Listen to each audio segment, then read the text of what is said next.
Welcome to The Secrets of Success. By following the proven techniques of the guests who appear on this series, you'll learn that even successful people run into detours and failures, and how you can apply their success techniques to change your life. You're now listening to the most unique show on radio, the show dedicated to making you a success. Is your communication strategy working? We'll find out today from our guest, Matthew Moseley, author of Ignition. Matt, thanks for being with us today.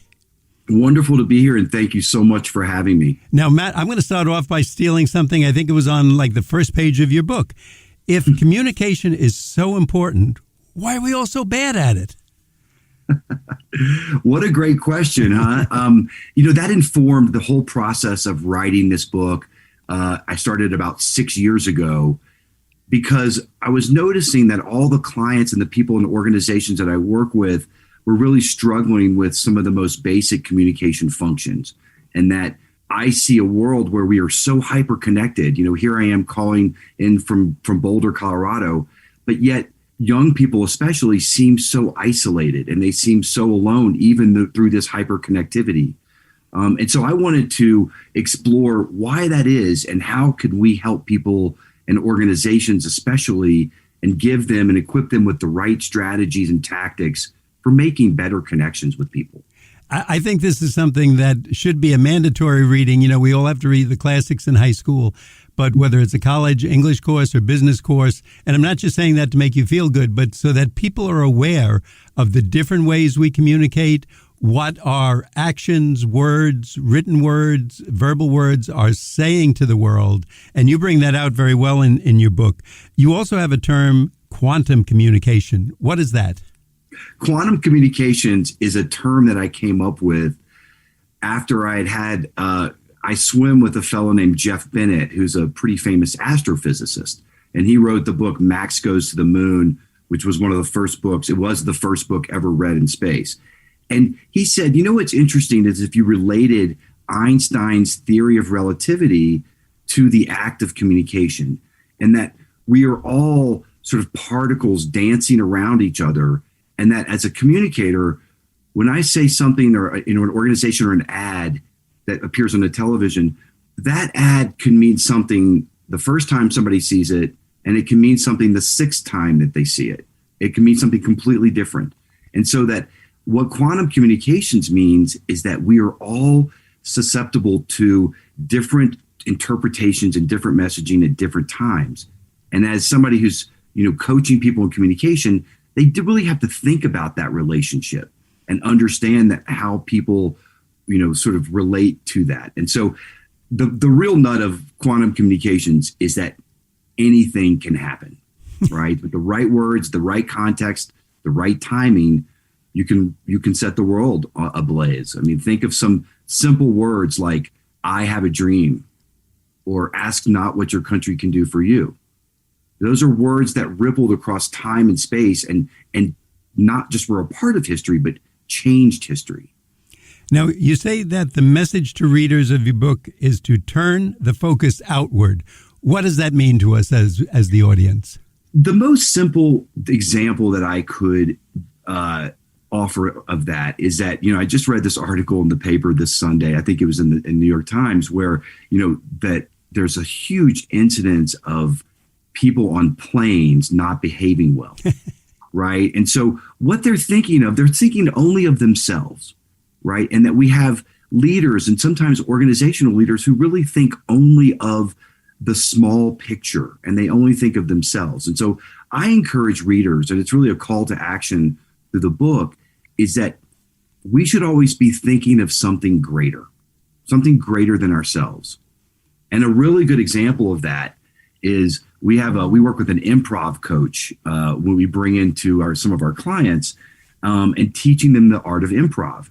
And one of her questions that I have in the book is she asked me one day, very profound. She said, what do you do when people have an idea that you don't agree with? How do you support them? We all have that in a meeting. Somebody throws out an idea and you're like, that's so stupid. And you immediately poo-poo it and you go back to your phone or your laptop and start typing away and you're distracted. But she says that the way that we can support somebody that we don't agree with is that we make it better. We make an idea better. And she gave the example of, Tina Fey and Amy Poehler. You give them a really bad idea on the stage at Saturday Night Live, they're going to make it the most funniest thing you've ever seen. And I think that's a way that we can relate to people in our own lives and in our own professional development. I'm somebody who really likes meetings, and I have a whole section in the book. Wait, you're the one in the country? We knew there was one person who liked meetings, and we finally found you. This could be an award winner. That's got to be your next book, I Like Meetings. Yeah, The Art of the Meeting. Well, I thought about expanding. That's a really great idea, is that, I think meetings are where the rubber meets the road. If you're in a good meeting that's called for the right purpose, you have a clear outcome. I really like to think, I do a little meditation before I walk into a meeting. What am I bringing to this meeting? What is my value here? What's my purpose? And really honing in on that. Sometimes you're making a presentation, but frequently it's just, I'll be sitting around, let's say I work with a large utility company, and we had a meeting every Friday morning for years. And, you have regulatory, you have legal, you have the C-suite and the president, you've got communications, you have government affairs, and all these people have different interests at that table that they need to take care of. And sometimes they're not all congruent. And so that's where I like to really, good leaders manage those interests and really understand, where people are coming from. And I think that's the sign of a good leader. And that's usually manifested in a meeting, that with good outcomes. Now, your title, when I read your biography, is Communication Strategist. And that's interesting because you're quietly getting us to go the direction you want us to go. And like the good salesman, we don't even know it. He or she is showing us something. And rather than confusing us with 10 different models, they'll say, I know just the one you want. You want this camera. It fits into your budget. It's going to give you the best value for the money. And they're usually right, or at least we perceive them to be right. We buy the camera, and most of us are relatively happy for whatever we purchase, the car, the camera, because they have a certain expertise. So we're learning from the expert by listening to you. Which is better in your opinion, or does it matter, the verbal communication or written communication today? Well, interesting. As an author and a writer, I'd love to say the written word, but I really do think verbal and the real face-to-face has the potential to really capture people. And that's where you can make really deep connections. I mean, not to say that great writers, are not able to do this too, but, I think, what's important for me is the whole suite of different communications things that you can put together, right? It's like a grand orchestra. You can have verbal, nonverbals are really important. What you're saying through your body language. And I talk about that in a chapter on how people sort of project control of themselves and controlling their environment. And, that's the heart of the book, is a lot about controlling our environment. And those who control their environment the best are able to carry the day. And a lot of times that's telling the better story, but not always. And so, written, verbal, I don't know if that matters as much as the whole package of how people present themselves. And, it's the whole thing. And I do hope that, I'm really worried about, I hate to sound like an older person, but I'm worried about the younger generation and their capacity to read and digest long form ideas and not just bite-sized nuggets. And I think that's what we all wind up doing. And it's funny, I'm a retired attorney, and when I would go to court in the morning, get there early, I would people watch. And I would see a man or a woman who appeared to be an attorney based on their briefcase and the way they walked into court. But I would say, I would like her for my lawyer. I would like him. Or I don't want that person. Just their body language, their demeanor, the way they carried themselves told me an initial message. I could have been totally wrong, but it told me a lot about them. And I know you bring that out later in your book, power posturing and just the way we conduct ourselves on a day-to-day basis and carry ourselves. Before going forward, I have a message, and that's to our audience, and I want them to know that they're listening to The Secrets of Success on the voice of Nassau Community College, 90.3 WHPC. I'm Bill Horan. Our guest today is Matthew Moseley. He's the author of the book Ignition, and Matt would like you to tell us one where we can get the book and a website where we can learn more. Absolutely. the book is Ignition, Superior Communication Strategies for Creating Stronger Connections, and it's available through Routledge Publishing and Taylor Francis Group. So you go to routledgepublishing.com. It's also available on Amazon or in Barnes & Noble. And then you can learn more about our work at the Ignition Strategy Group at ignitionstrategygroup.com. I'm also on all, Facebook, LinkedIn, Twitter, and Instagram. And we do a lot of speaking and training. And so we're always helping organizations to better understand who they are and talk about themselves to a wider audience. And so if you're interested in any communications trainings, please look us up at ignitionstrategygroup.com, and we have a team that can help you out. And I'll tell our audience, this is the stuff that's not in the textbooks, that's not in the usual books, but it's what happens in the real world. And as you present it, I say, oh my gosh, that's why I'm cheering for this team or I'm buying that product. And you're so right, or why I like a particular show or don't like another show. You mentioned the term controlling your environment, and I think that's so important. Can you discuss that a little bit? Because I don't think most of us think that way. We just want the right answer. My baseball team is the best. Even if they're in third place, they're the best, whether it's Cincinnati, Chicago, or Los Angeles. My favorite football team is always the best. Talk about controlling your environment and why that's so important. Of course. I'll set it up with a story about my work with the famous Gonzo journalist Hunter S. Thompson. And we had worked on a criminal case for about 6 years together and ended up being his family spokesperson and communications director at his funeral in Ash Blast, where we shot his ashes out of a cannon. But shortly before he died, we literally had blown up a bomb in his backyard. And he turned to me, and we had been talking about presidential politics and some polling and stuff.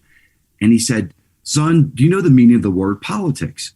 And, I have worked on campaigns for 20 years. I've worked, all sorts of different political things. I worked at Rock the Vote as a national field director, and I could not think of this most basic answer to this question, the meaning of the word politics. So I said, is it voting? No. Governance? Wrong.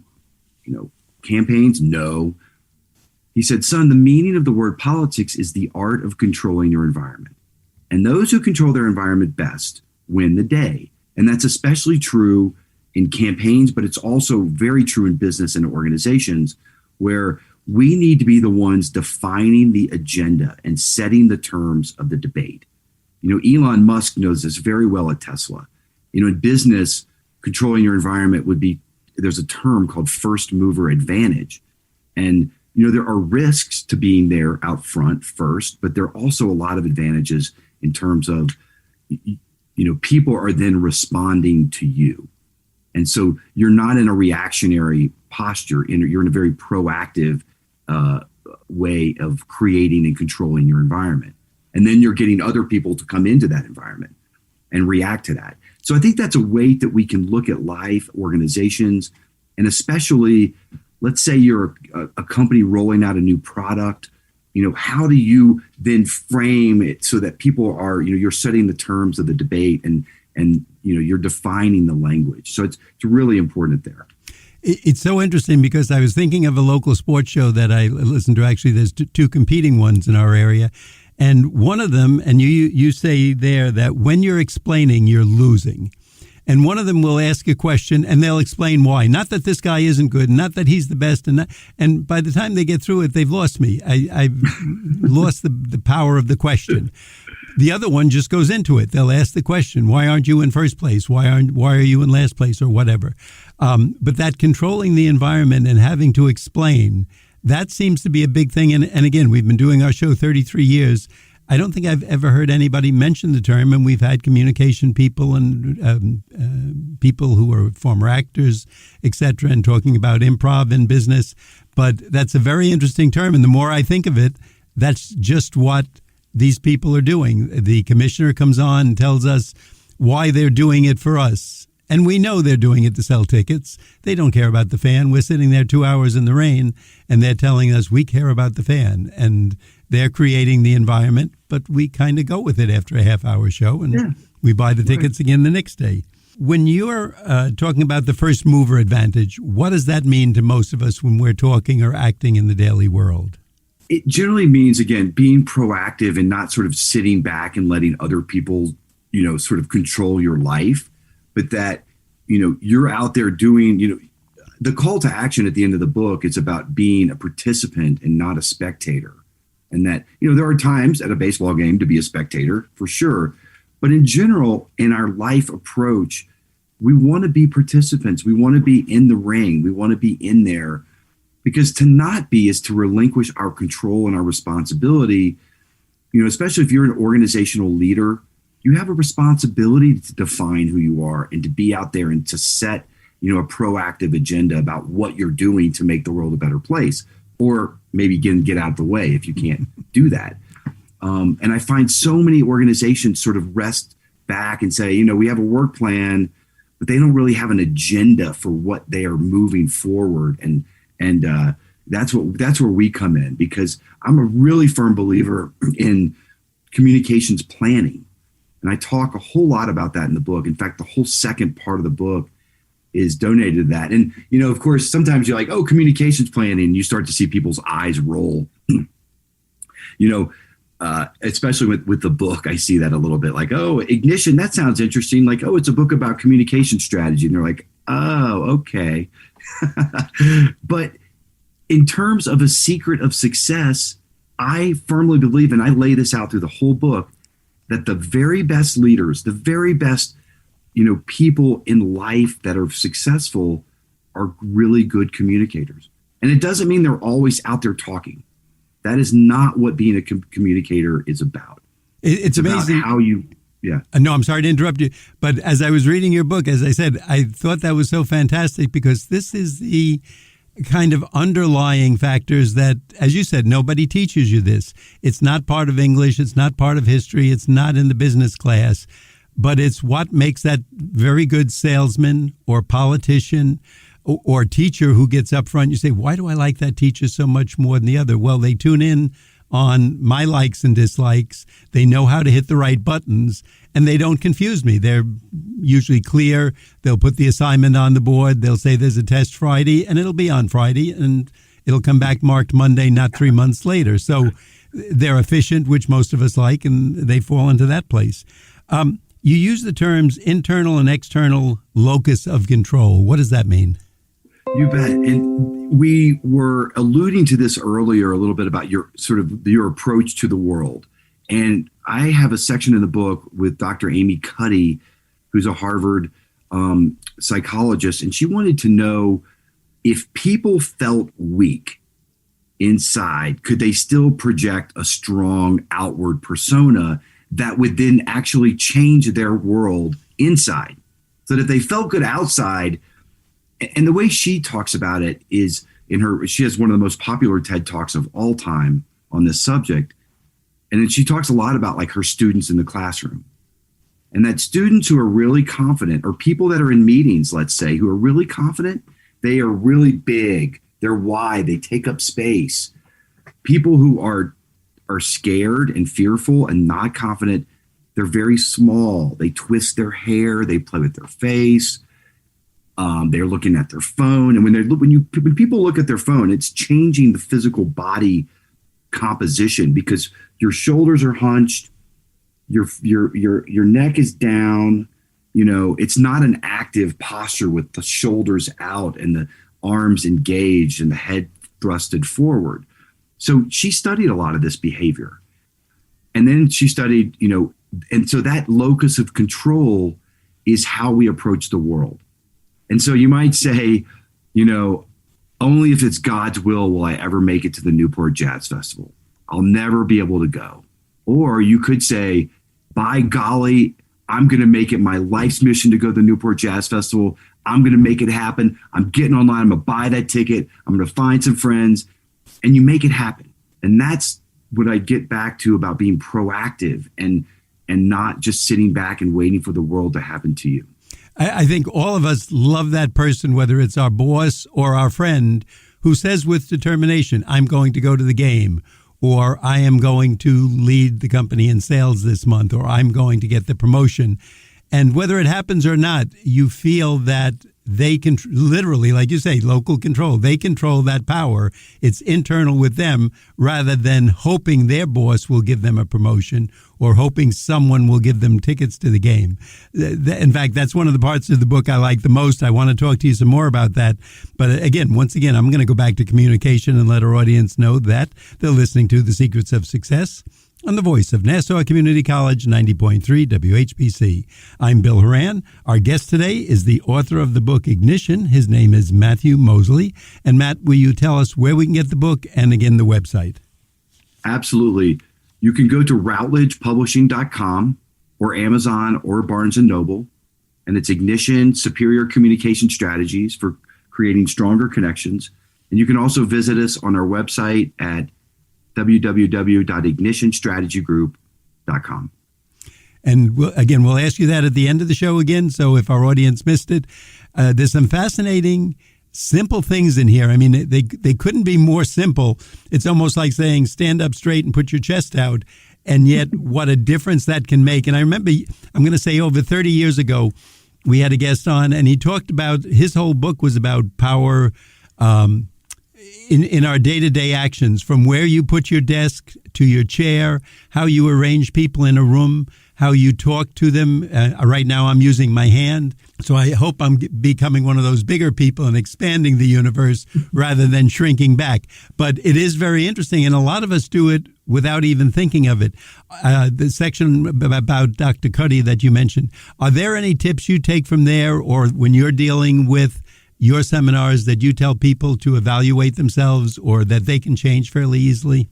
You bet. And, I wrote the book to bring, as I mentioned, some clarity to, this seems like a very basic thing, right? Oh, communicate better. But yet, again, we're so bad at it. And so what I wanted to do throughout the course of my research and writing the book over 5-6 years was I talked to over 25 people that are interviewed in the book. And they range from former F-16 fighter pilots who talk about how they use communication in a plane so they don't die. I talked to astrophysicists such as Jeff Bennett. I talked to advertising executives, a producer at Disney, the author of the book and movie Mean Girls, all over the place. And how do people use communications for their success? And Bill, honestly, you've touched on this before, but in all the organizations I work with, or many of them, and you see this time and again, like in the pandemic, the first thing that gets cut or the first thing that gets short shrift when something goes down the tubes is the communications. We have to focus on our core business. We'll communicate later. It's always seen as a sort of icing on the cake. It's never like, oh, this should be a core function of what we do. And I think good leaders recognize the value of communication to communicate their brand. And I think that especially was true over the last year.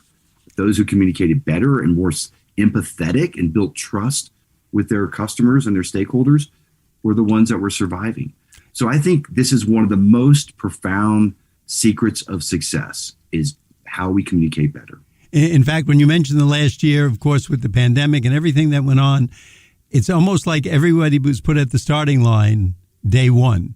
We're all in the same position. Businesses closing, having to come up with quick ideas to get it out to the people, to come out with something innovative that would either bring them back or keep them attached to their business rather than going elsewhere. And probably the only time in history that I can think of that we all literally were at the starting line in the same place. It wasn't staggered at the same time. Now, you mentioned something, and I think this might be a title for a future book. In power situations, impression wins out over competence. And I think most of us would think, well, wait, in power, it's usually the president, the general, the CEO, whatever position is highest, whatever we call it within our organization. It could be foreman, director, head of operations, etc. But you're not telling us they're necessarily the most competent. You're telling us it's our impression, which is what your book is all about. So can you expound on that a little bit? Of course. And what a great point to bring out, because I allude to it in the book many times, but there's, neurological research that shows that people respond to different stimuli that make them care, not because of the numbers or the facts, but it's because of what the person is making them feel. So if somebody makes them feel secure, somebody makes them feel better, it's why we pull levers for different political candidates who we may not know much about, but they make us seem to feel better, right? We trust them some more, or we think that they're the ones who are going to sail us to a greater, brighter destiny. So it's how people feel. And science shows this time and time again, that people make choices not on the data, not on facts, but on stories. And so that's why I talk a lot in the book about storytelling. I give a few frameworks for how you can tell better stories, how you can put yourself, your product, your radio show in a hero cycle and tell a better story about yourself. And so I also want to, if I could leave reader or listeners with one big tip, and that is, I find that a secret of success is communication planning. And I talked about this a second ago, and I devote the second part of the whole book is about communication planning. And these can be 80-page documents, or Bill, they can be the back of the napkin. I take people to, go have a drink all the time, and they're like, I got this big problem facing my organization. And I'm like, all right, let's turn over the napkin, and we're going to ask ourselves 3 simple questions. The big one is, where do you want to go? That's your approach. And then after you figure that out, okay, we got to stop this legislation, or we got to increase education funding, or we got to build a road somewhere, or I got a development, we got to save a river. What's our end goal? But then you ask yourself 3 questions to get there. 1, what are we saying? What's our message? And this involves all the context and the history and polling or research data. And then we ask ourselves the second question: who are we saying this to? What's our audience? That's a whole unpacking in of itself of our internal stakeholders, but also the people that are sort of ancillary. We call them third-party validators in our business, people who can talk about you that better than yourself. And then lastly, this is my favorite area, because this is where I like to play in, is how are you going to say it? What are the specific tactics? Now, if you're chasing a girlfriend and you want to go on a date, that's going to be a very specific communication plan. You got one person, one message, and you could say it in a text, or it's person to person, lots of different ways. But then you extrapolate that out to, let's say, a presidential campaign, and you have lots of different messages. You have many different audiences to segment, and you have a myriad of different tactics to get you there. Matt, you've given us if anybody can do those 3 things, you are going to be you're going to be well on your way to be better. A lot of great ideas. Our guest has been Matt Moseley, Moseley. The book is Ignition. One word, just remember, Ignition. And give us that website real quick. Routledge.com. And how do you spell Routledge? Routledge. We want to thank you for being with us today. We'd like our audience to know that you've been listening to The Secrets of Success on the voice of Nassau Community College, 90.3 WHPC. I'm your host, Bill Horan, asking you to please join us again next week at the same time, when we will continue our journey to success.